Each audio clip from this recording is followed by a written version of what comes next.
दुख दर्द भाव के सब मिटे, सतगुरु चरण नित से। दुख दर्द भाव के सब मिटे, सतगुरु चरण नित से। गुरु भक्ति बिन कछु ना बने, मैं ही सकल संतन कही। गुरु भक्ति बिन कछु ना बने। श्री सद्गुरु महाराज की जय। परमाराध्य सद्गुरु महाराज गुरुदेव महर्षि संत सेवी परमहंस जी महाराज, फारबिसगंज के विशेष सत्संग प्रेमी महानुभावों, माता एवं बहनों, अभी हम लोग 18 अक्टूबर 2023 ईस्वी के द्वितीय पाली सत्संग में बैठे हैं। प्रथम पाली हो गई, ये दूसरी पाली है और हम आदरणीय श्रीमान सदानंद शर्मा के आवास पर हैं और उनके जो द्वितीय सुपुत्र हैं श्री रवि शर्मा और सदानंद बाबू की जो बहू है श्रीमती रीना शर्मा, इनके द्वारा अभी का सत्संग है। रवि बाबू तो दिल्ली दूर हैं, लेकिन उनकी धर्मपत्नी सत्संग में भरपूर रहती हैं, तो रीना शर्मा सत्संग में बैठी हैं। और खुशी की बात यह है कि महीने के किसी न किसी दिन में ये मासिक सत्संग घर पर करती हैं रीना शर्मा जी। तो यह घर कितना सुंदर है, जहाँ महीना में एक बार सत्संग हो। धरती धन्य है और वह व्यक्ति भी धन्य है जो महीना में एक बार सत्संग कराते हैं। जो आपने व्रत लिया है, जो आपने यह अनुष्ठान यज्ञ ठाना है, ये बहुत बड़ी बात है। ठानना सरल है, निभाना बड़ा कठिन है, क्योंकि जब निभाने की बारी आती है वही परीक्षा होती है। जैसे कि पढ़ते हैं विद्यार्थी, जब एग्ज़ाम होता है ना, उस समय पता चलता है कि एग्ज़ाम कितना टफ है, कितना टेंशन होता है, कितनी परेशानी होती है। उसी तरह से जब मासिक सत्संग का समय आने लगता है तो सोचना पड़ता है कि इस बार का जो सत्संग है कैसे समय निकालेंगे, किस तरह से सत्संग कर पाएंगे। यह भी एक बड़ा कठिन काम है। एक दिन का सत्संग जो होता है उसमें परेशानी होती है, महीनों महीना सत्संग करवाना ये भी बहुत बड़ी तपस्या है, बहुत बड़ा व्रत है जो रीना शर्मा ने अपनी सासू माँ की बातों को अभी तक निभा रही है। इनकी सासू माँ भी इसी तरह से सत्संग करती थी। सासू की सीख जो इनके अंदर में आई है, दोनों बहुओं के अंदर में, रीना और शालिनी के अंदर में, तो मिलकर के सत्संग करते हैं। तो ये संस्कार जो है बहुत आपके जीवन में लाभ पहुंचाएगा। चाहे सासू की बात हो कि सद्गुरु की बात हो, किन्हीं की अच्छी बातों को यदि आप धारण करते हैं वह आपके जीवन में भलाई करेगा, लाभ पहुंचाएगा, हानि नहीं करता है। तो यह जो आप सत्संग ठानी है ये कोई बिरले करते होंगे और आपके घर में जो होता रहता है, ये बड़ी खुशी की बात है। बहुत अच्छा करती हैं, इसके लिए गुरु महाराज से प्रार्थना है आपको सुख शांति समृद्धि दे और सकुशल इसी तरह से सत्संग करते रहें। और आपका जो व्रत है, जो यज्ञ है, ये प्रत्येक महीना में पूर्ण होते जाए। सत्संग यज्ञ जो होता है सभी यज्ञों से बढ़ कर के होता है।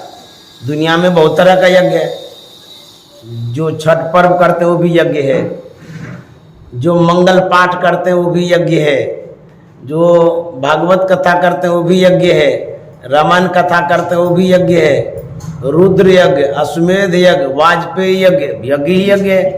तो उन यज्ञों में बहुत धन लगता है, बहुत खर्चा होता है, लेकिन सत्संग यज्ञ ऐसा है इसमें वैसा खर्चा नहीं होता है, लेकिन फल सबसे श्रेष्ठ देता है।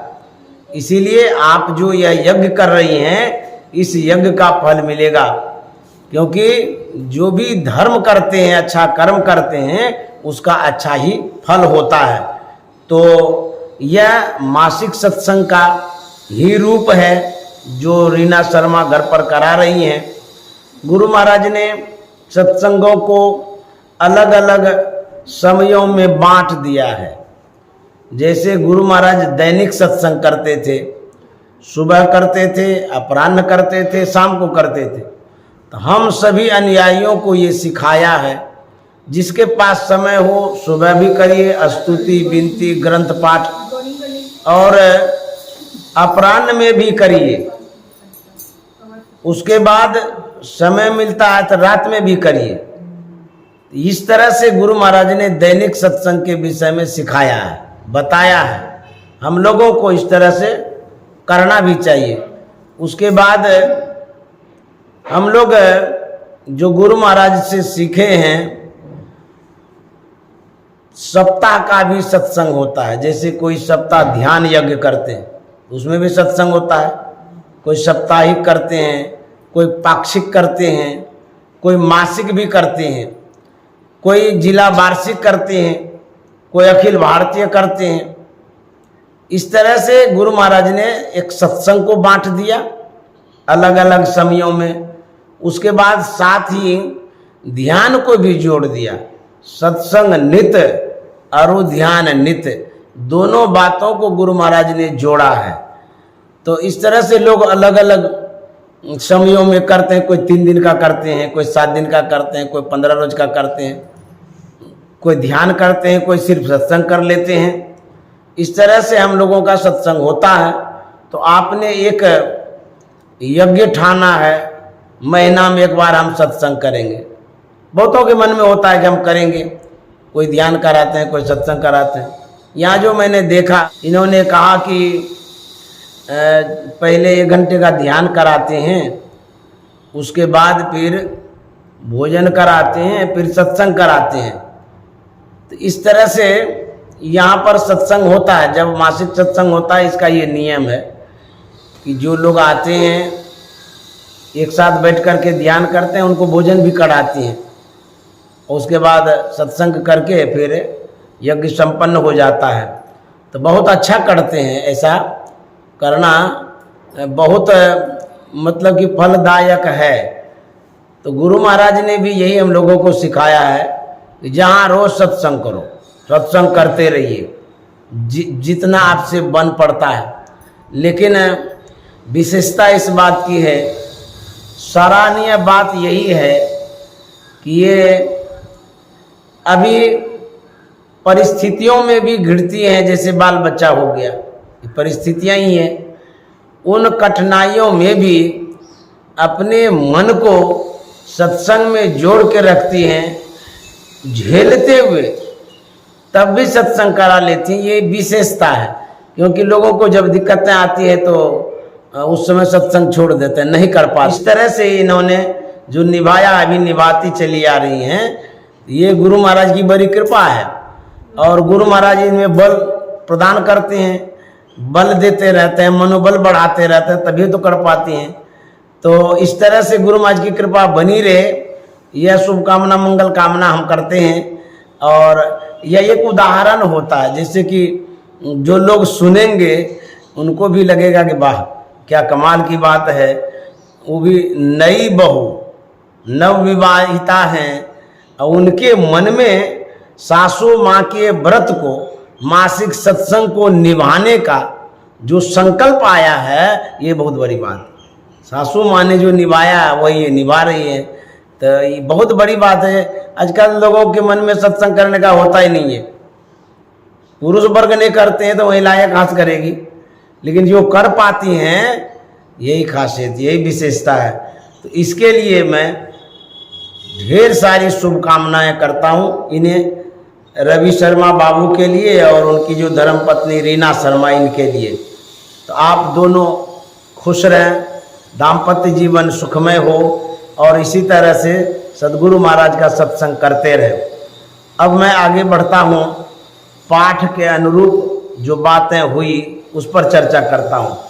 हम लोग रामचरितमानस के प्रसंग को सुने, उसमें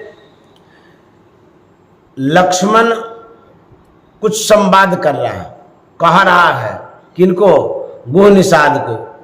आखिर कोई भी बातें या चर्चा क्यों होती है, जैसे अभी हम लोग चर्चन कर रहे हैं, सत्संग कर रहे हैं, बात कर रहे हैं, इसका तो कोई रीजन होगा, कोई कारण होगा। तो लक्ष्मण जंगल में है, प्रभु श्री राम को 14 वर्ष का जंगल वनवास मिला है, साथ में लक्ष्मण भी है और वह भी गुह निषाद के राज्य में है।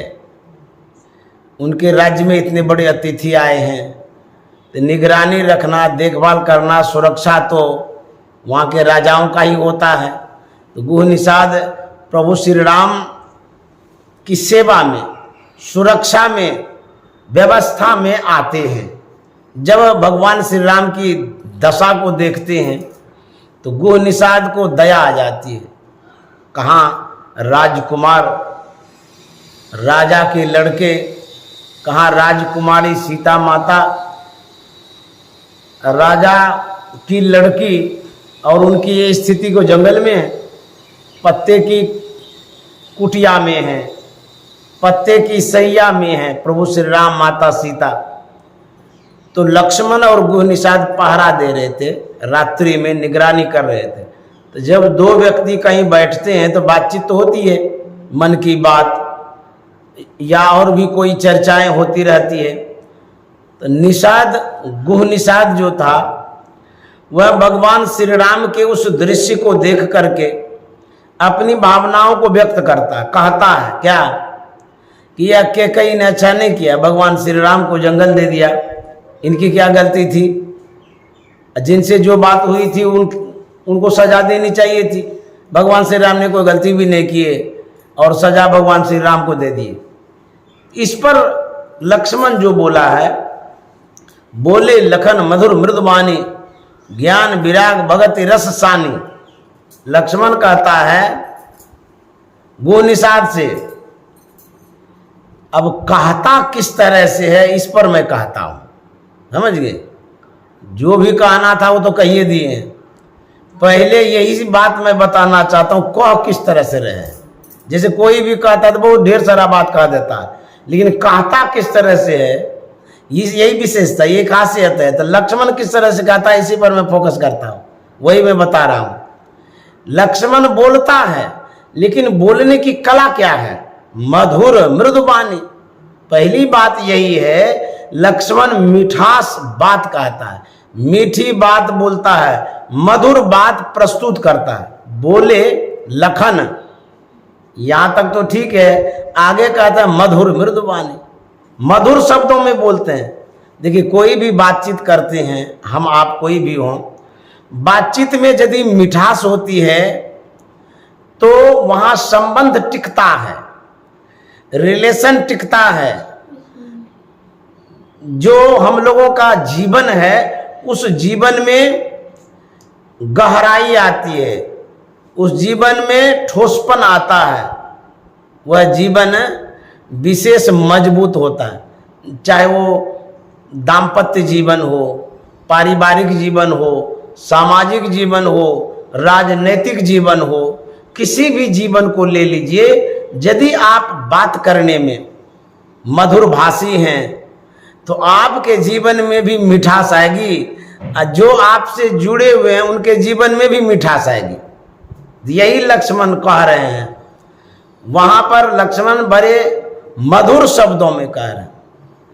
मीठे वचन का अच्छा प्रभाव पड़ता है। कभी भी आप बोलिए तो मधुर शब्दों में बोलिए, सबके लिए सीख लीजिए इस बात को। जब आप बोलते हैं तो चिड़चिड़ा नहीं हो, करवाहट नहीं हो, खट्टा वाला बात नहीं हो, ताकि मन दूसरे का खट्टा हो जाए। बोलने के लिए सीख लीजिए सब कोई, मधुर शब्दों में बोलिए, मुलायम शब्दों में बोलिए, जिन शब्दों में जैसे मधु खाते तो मन मीठा हो जाता है, वैसे बात सुन करके मन मीठा हो जाए ऐसे शब्दों में बोलना चाहिए। मधुर मृदुवाणी, मधुरता भी हो मृदुता भी हो। और कैसे बोले हैं लक्ष्मण, ज्ञान विराग भगत रस सानी। बात में मिठास तो होनी ही चाहिए, मिठास के साथ साथ और क्या होना चाहिए? कहेंगे जब मिठास हो ही गया तो और क्या मिलेंगे? मिश्री, और क्या मिलाएंगे? मधु। देखिए क्या क्या मिलाए हैं लक्ष्मण जब बोले हैं तो उसमें मिला क्या? जैसे अचार में आप चाशनी देते हैं, जितना देते हैं मिठास बढ़ते चला जाता है, उसी तरह से लक्ष्मण मधुर बात तो बोलवे किए हैं और मिला के बोले हैं क्या? ज्ञान विराग भगति रस सानी। जिन बातों में ज्ञान हो, मधुर तो हो लेकिन ज्ञान भी हो, ज्ञान हो, वैराग्य की भी बात होनी चाहिए। ये नहीं खाली कि मीठा मीठा बोल दिए पगला लिए, ये नहीं। ज्ञान की बात हो और कहता है वैराग्य की भी बात हो। दो बातें हो गई, दो चीज मिला दिए ना। मधुर बात में ज्ञान भी मिलाए, वैराग्य की भी बात मिला दिए। तीसरी बात क्या है? भगति रस सानी। भक्ति का तो सेवा को। यदि आप बोलते हैं, आपकी बातों में वैराग्य वाली भी बात होनी चाहिए, ज्ञान वाली बात होनी चाहिए। ये नहीं कि खोखला वाली बात, सार बात होनी चाहिए, निचोड़ बात होनी चाहिए, जिससे लोगों को सुन करके एक लगे कि हमको ज्ञान हुआ है, वैराग्य हुआ है। उसके बाद भक्ति, भक्ति कहते सेवा को। सेवा भावना की जागृति जिन बातों में हो वो असली बात है, समझ गए? इसीलिए कहते हैं मधुर बात बोलिए, यहीं से शुरू करिए। पहले मिठास हो, उसके बाद ज्ञान की बात उसमें घुसा दीजिए। मिठास तो बोलने के लिए मूर्ख भी जानता है, जो पढ़ा लिखा नहीं वो बढ़िया बढ़िया बोलता है, लेकिन ज्ञान वो नहीं घुसा पाता, ज्ञान उसमें नहीं जोड़ पाता। क्यों? मूर्ख आदमी ज्ञान कहाँ से लेगा? तो कहते हैं मिठास बात कोई भी बोल लेगा बढ़िया से, लेकिन ज्ञान की बात ज्ञानी बोलेगा। और ज्ञान की बात बोल भी ले किताब से पढ़ उड़ करके, लेकिन वैराग्य की बात जिसके अंदर में वैराग्य है वही बोलेगा। तो वैराग्य वाले आदमी ही वैराग्य की बात बोलेगा, क्योंकि जो जिस प्रवृत्ति में, विचारधाराओं में, संस्कारों में परिणत होता है उसी तरह की बात बोलता है। जैसे रीना शर्मा ने कहा कि हम सत्संग कराएंगे, इसके भीतर में बातें थी तब ना कहे, ये पहले से कर रही थी, इनका संस्कार वैसा था, तब हमें आग्रह करके बुलाए तब ना सत्संग करा रही है। उसी तरह से जिनके अंदर में जो बातें उपजती रहती है, उत्पन्न होती रहती है, प्रस्फुटित होती है, वही बाहर निकलती है। अरे धुआं, यहाँ यदि आग लगेगी धुआं उठेगी तो बाहर जाएगी, जाएगी ना। उसी तरह से आपके अंदर में क्या क्या चल रहा है वही आप कभी कभी उगलते हैं, चाहे अच्छी बातों के प्रसंग में या विवाद में, झगड़ा लड़ाई में, आपके भीतर में जो चल रहा है वही उगल देते हैं। उसी तरह से वैराग्य की बात वही करेगा जिनके अंदर में वैराग्य है। ज्ञान विराग भगति रस साने, जो भक्ति करता है। जैसे आप लोग सेवा करते रहते हैं, भक्ति करते हैं, तो आप लोग भक्ति की बात करेंगे। जैसे आपके मन में हुआ सत्संग कराने का, ये भी एक भक्ति है या एक सेवा है, तो पहले से आप करते आ रहे हैं तभी आपके मन में उपजा है। उसी तरह से जो व्यक्ति जैसा काम करता है, जिस विचारधाराओं में ढलता है, उन्हीं विचारधाराओं के अनुरूप वो बोलता भी है। अब देखिए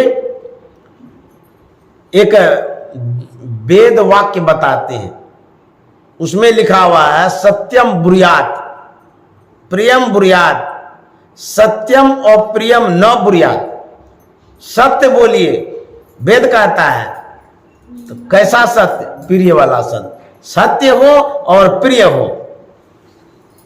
वेद कहता है वह सत्य नहीं बोलना चाहिए जो अप्रिय हो, सुनने में सुहाना नहीं लगे, सुहावना नहीं लगे, वो नहीं बोलना चाहिए।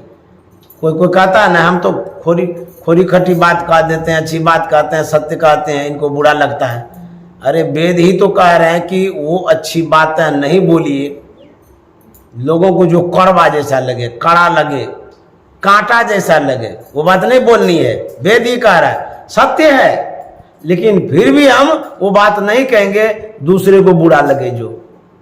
तो कैसा बोलना चाहिए? हमारे गुरु महाराज ने कहा है सत्य सुहाता वचन कहिए।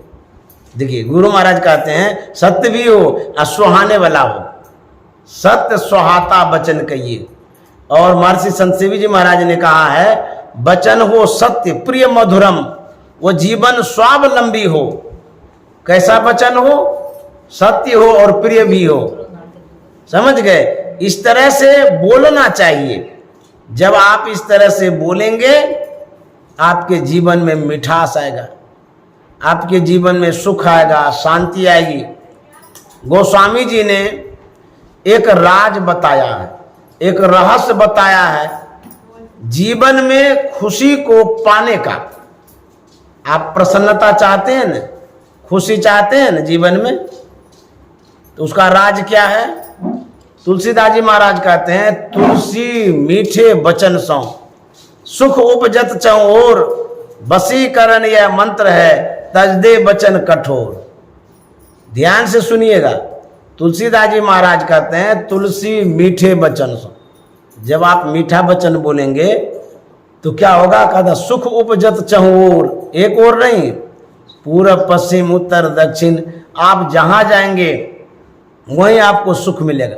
मान लिया जाए ट्रेन में यात्रा कर रहे हैं, यदि आप अच्छे से बोलना जानते हैं, मधुर भाषी हैं, तो जो अपरिचित व्यक्ति है, अपरिचित यात्री है, उनसे भी आपका पट जाता है, मेल मिलाप हो जाता है, उनसे भी सहयोग मिल जाता है। वो कहते नहीं बड़ा अच्छा बोलते हैं, इनको कुछ मदद करनी चाहिए। देखिए तो आप हैं ट्रेन में, न परिवार है न आपका समाज है, फिर भी आप बोलना जो जानते हैं, इस कारण से आपको हेल्प मिल जाता है, वहाँ भी मदद मिल जाती है। इसी तरह से संत महात्मा कहते हैं बोलने के लिए सीखिए। बोलने के लिए यदि आ जाएगा तो सुख उपजत चहुर। और क्या कह दिए गोस्वामी जी? वशीकरण यह मंत्र है, किसी को बस करने का ये मंत्र है। लोग कहते हैं कि उसका मन घुमा दीजिए। अरे किसी का मन घुमाना चाहते हैं तो आप मधुर भाषी बन जाइए। मधुर वचन है औषधि। अब देखिए, कटुक वचन है तीर, श्रवण द्वार है संचरे, घाले सकल शरीर। मधुर वचन क्या है?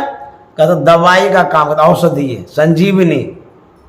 दूसरे को आप यदि सुख पहुंचाना चाहते हैं, बल पहुंचाना चाहते हैं, आप बढ़िया से बोलिए हम आपके साथ हैं, घबराइए नहीं, सब ठीक ठाक हो जाएगा। देखिए उसको एकाएक बल मिलेगा, अरे हमारे साथ ये हैं, कह के तो देखिए। यह भी एक इलाज है, ये संतों का इलाज है, डॉक्टर का नहीं। कोई विपत्ति में है, संकट में है, किसी को जरूरत है आपकी, तो दो शब्द से आप बोल करके देखिए। आपके माथे पर बड़े बुजुर्ग हाथ रखते हैं कि बेटा घबराना नहीं, हम हैं ना तुम्हारे साथ। अरे जगह जमीन बेच करके हम ठीक कर देंगे। अभी तो बेचा तो नहीं है, बोलवे न किया है। उनके मन में होता अच्छा इतना करेंगे मेरे लिए, देखिए खुश हो जाता है। तो बल मिलता है ना, शब्द से बल मिलता है, विचार से बल मिलता है, ये वाणी से बल मिलता है।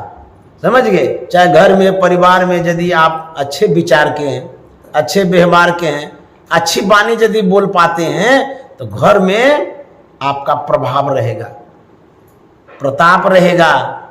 परिवार वाले आपको मानेंगे कि हमारे घर में तो ये लक्ष्मी है, इनके पास बैठने से मन में शांति आती है, बहुत अच्छा लगता है, बोलते हैं नहीं सर। उसी तरह से संत महात्मा कहते हैं मधुर वचन है औषधि। और कह दिए कटुक वचन है तीर। यदि कड़वी बात आप बोलते हैं वो तीर का काम करता है। कैसे? कहते जैसे तीर से आप किसी को बेधते हैं, उसी तरह से शब्द से बेध सकते हैं। ऐसी ऐसी कड़वी बात बोली जाती है कि लोग तिलमिला जाते हैं, उछल जाते हैं, लड़ाई करने के लिए तैयार हो जाते हैं। कहता श्रवण द्वार भय संचरे घाले सकल सरे। श्रवण द्वार मतलब कान, कान के द्वारा जो शब्द भीतर घुसता है, चाहे वो कड़वी बात हो या मीठी बात हो, दोनों अलग अलग काम करता है। मीठी बात मीठी वाला काम, कड़वी बात कड़वी वाला। तो कड़वी बात नहीं बोलनी चाहिए।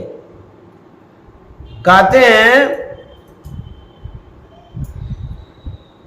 कौवा जो होता है काला होता है, कोयल जो है वो भी काली होती है, एक जैसा उसका पेखना होता है, मिलाइएगा तो कहते हैं कौवा का को धन हरे कोयल का को देत, लेकिन अपने वचन से सबका मन हरि लेत।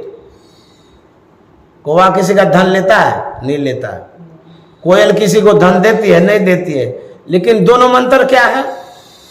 बोलती दोनों है, लेकिन दोनों के शब्द में भिन्नता है, अंतर है। क्या अंतर है? कौवा जब बोलता है तो कान बंद कर लेते हो, कौं कौं करते रहता है, सुनने का मन नहीं करता है।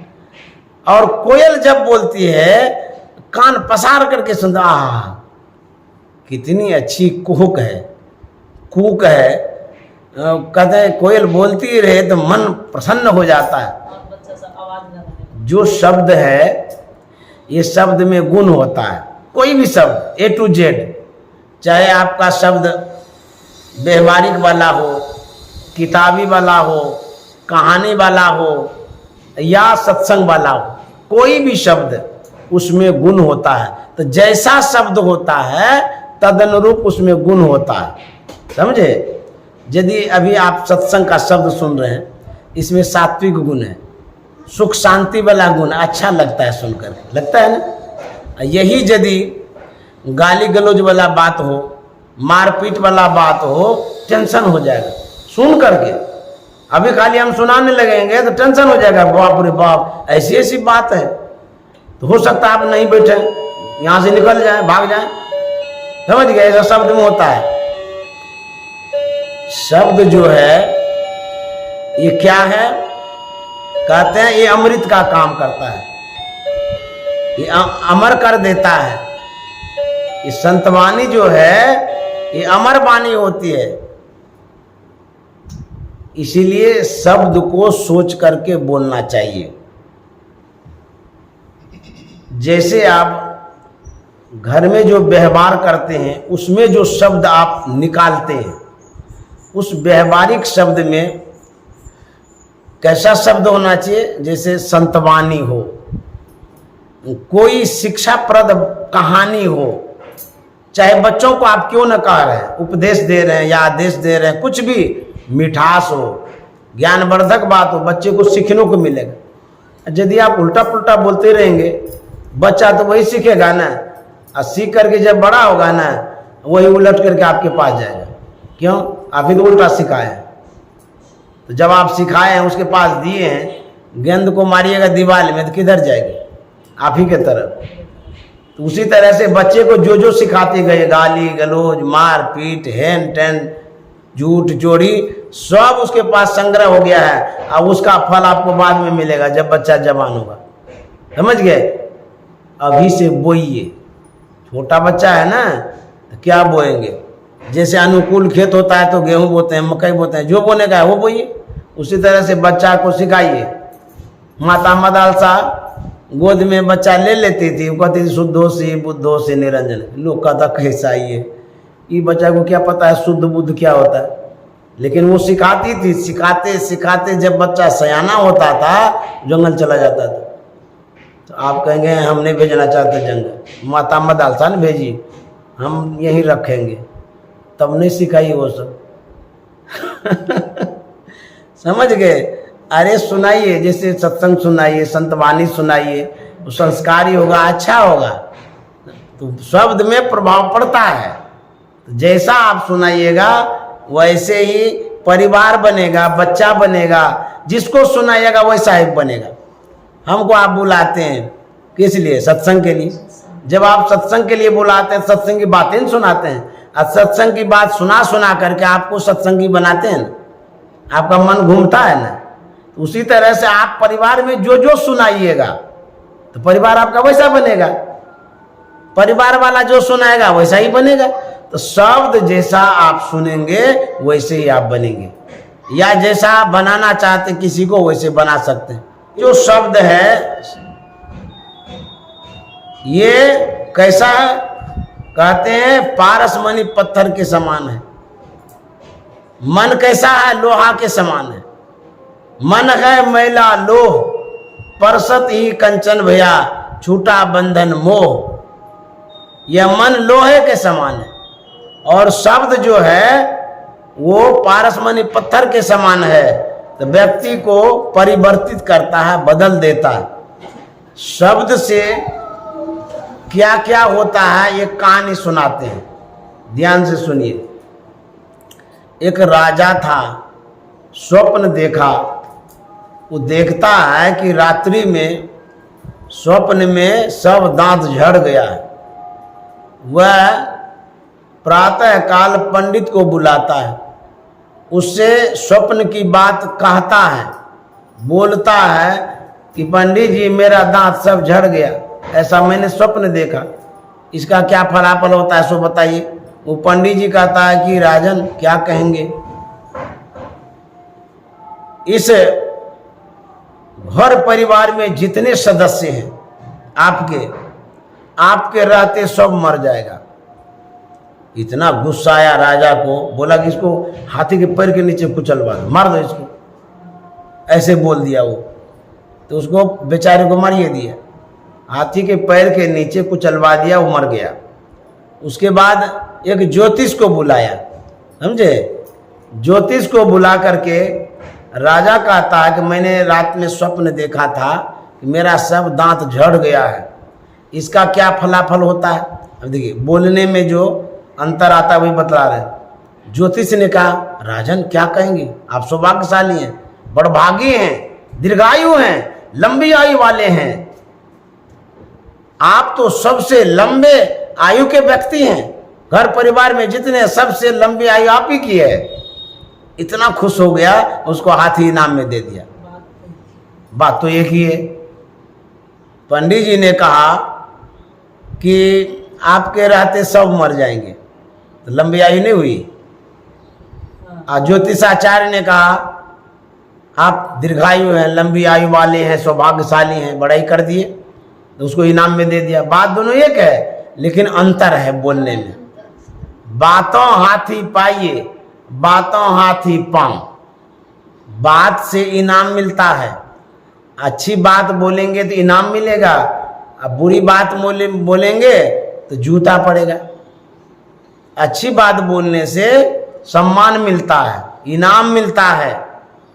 बाजार में जो दुकानदार है, कारोबार वाले, व्यापार वाले, जिसको बोलने आता है वो कंकर बेच लेता है बड़ाई करके, और जिसको बोलने नहीं आता है वो कंगन भी नहीं बेच पाता है, कोई लेने नहीं जाता है। जैसे आपके दुकान पर कोई आदमी ग्राहक आया तो आप खड़ा खड़ा बात कर लेते हैं, लेना है तो लीजिए नहीं तो जाइए, ऐसा कह देते हैं। लेकिन दूसरी दुकान पर जाते हैं, क्या कहते, आइए आइए आइए, मेरा सौभाग्य है, आप तो लक्ष्मी हैं, आप मेरे यहाँ आए हैं, क्या लेना है, हम दिखाते हैं। बोले नहीं नहीं अभी तो कुछ नहीं लेना। अरे नहीं लेना है तो क्या होगा, दिखा देते हैं आपको। ढेर कपड़ा निकाल देता है, ये पसंद है, ये पसंद है, अच्छा और निकाल करके दिखा दे। नहीं नहीं हमको मन नहीं है लेने का। कोई बात नहीं, देख तो लीजिए ना, क्या होगा। देखते रहा, उसके बाद कहते हैं ये आपके लिए बड़ा अच्छा होगा। बोले नहीं नहीं हमको इतना पैसा नहीं है। तो दुकानदार क्या कहता है, पैसा की क्या बात है, आप हमारे पुराने ग्राहक हैं, अच्छे ग्राहक हैं, आप अपनी ही दुकान समझिए, लेने जाइए, जब देने का होगा तब दीजिएगा। तो बोले नहीं नहीं हम उधार नहीं लेते हैं। तो कोई बात नहीं, जैसे लेना हो आप लीजिए, आप चिंता मत करिए, हम है ना। नहीं हो लेने का मन, अब प्रतिष्ठा बचाने के लिए वो कपड़ा खरीद लेता है, तो बेच लिया ना, बोलने आया तब ना बेचा।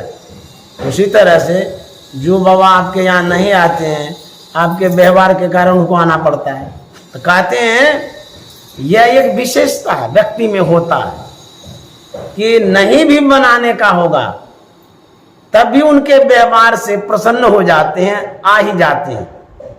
उसी तरह से व्यवहार कुशल होना चाहिए। सदगुरु महाराज से हम लोग क्यों जुड़े हैं? तो सदगुरु महाराज व्यवहार कुशल व्यक्ति हैं, सबको मान सम्मान करते हैं, सबको प्यार देते हैं, स्नेह देते हैं, सबको अपने शरण में रखते हैं। लगता है लोगों को कि माँ बाप से बढ़कर के सदगुरु महाराज हैं। माँ बाप उतना स्नेह नहीं देते हैं, उतना सदगुरु महाराज दे देते हैं, इसीलिए उनसे जुड़ जाते हैं।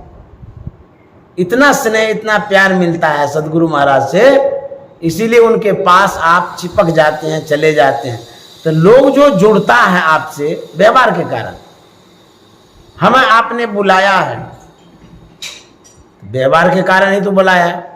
हमारे व्यवहार से आप खुश हो गए, आपके व्यवहार से हम प्रसन्न हो गए। तो व्यवहार की जब कुशलता होती है तब जाकर के एक अच्छा समाज बनता है, परिवार बनता है। घर में क्यों खटपट होता है? हम अपना ही बनाना चाहते हैं, दूसरे का सुनते ही नहीं है। दूसरे का जब आप सुनेंगे तब आपका भी कोई सुनेगा।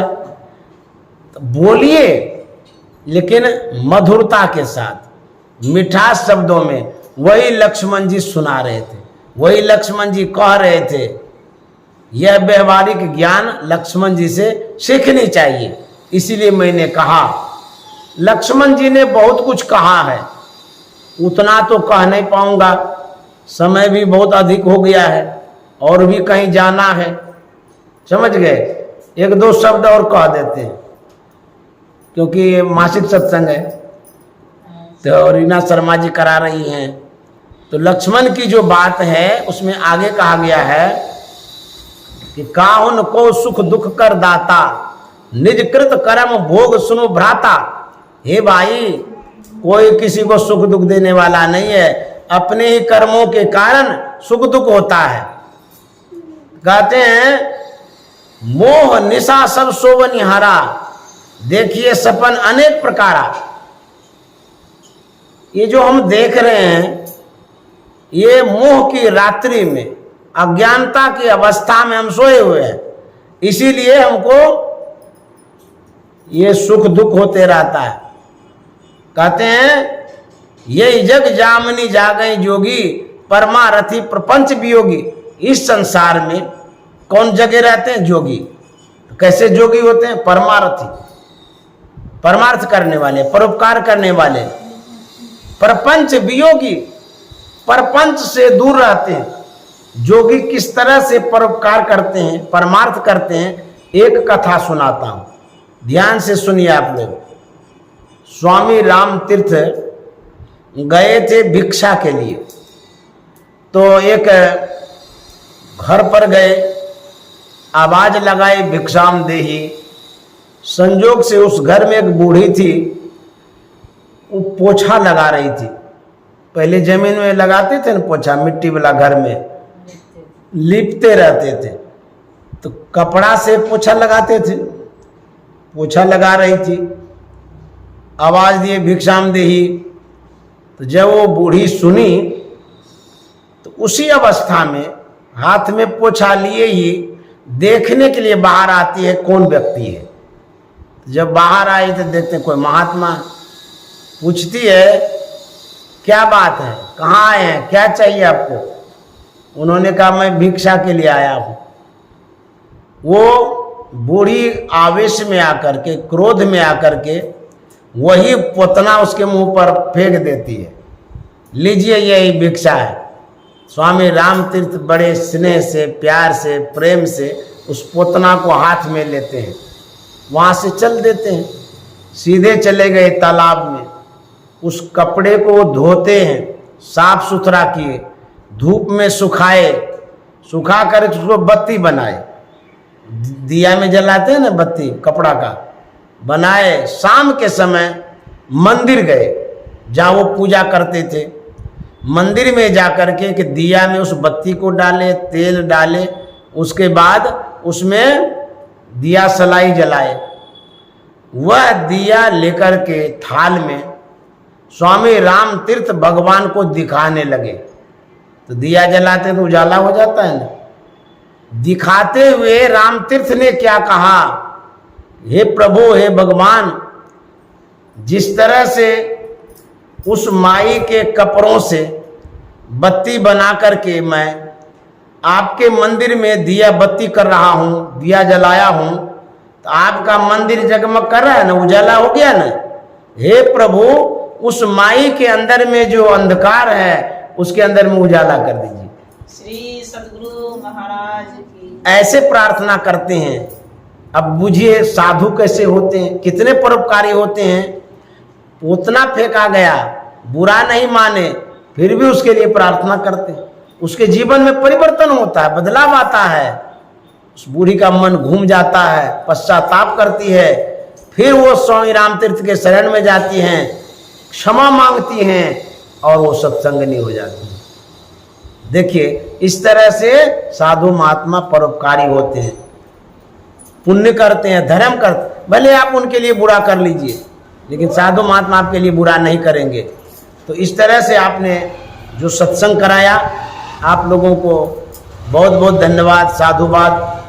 आप लोग खुश रहें, प्रसन्न रहें, इसी तरह से सत्संग कराते रहें और गुरु महाराज की कृपा आप लोगों पर बनी रहे। यह सत्संग मासिक सत्संग के रूप में है, जो क्या नाम है, रीना शर्मा कराई हैं, तो उनके लिए बहुत साधुवाद और गुरु महाराज की कृपा हो। आप लोग जो सुनने आए, आप लोगों को भी बहुत बहुत साधुवाद देते हैं और मैं गुरु माँ से प्रार्थना करता हूँ इस घर परिवार में प्रसन्नता, खुशी बनी रहे और जो बच्चे हैं खूब पले बढ़े, पढ़े, आगे बढ़े, ये भी शुभकामना करते हैं। इन्हीं शब्दों के साथ वाणी में विराम। श्री सद्गुरु महाराज की जय।